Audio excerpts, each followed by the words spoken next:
জমিয়ত থাকতে পারবে না, কোন চেয়ারের লোক থাকতে পারবে না, কোন ক্ষমতার লোক থাকতে পারবে না।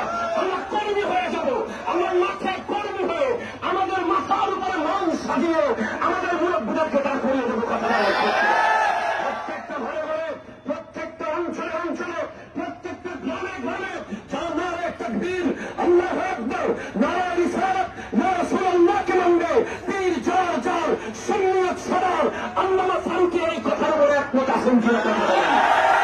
আজ আমরা লাঠি চালাতে জানি না, এটা আমাদের দুর্বলতা নয়, এটা খাজা গরিব নওয়াজের শিক্ষা, ঠিক কিনা বলেন।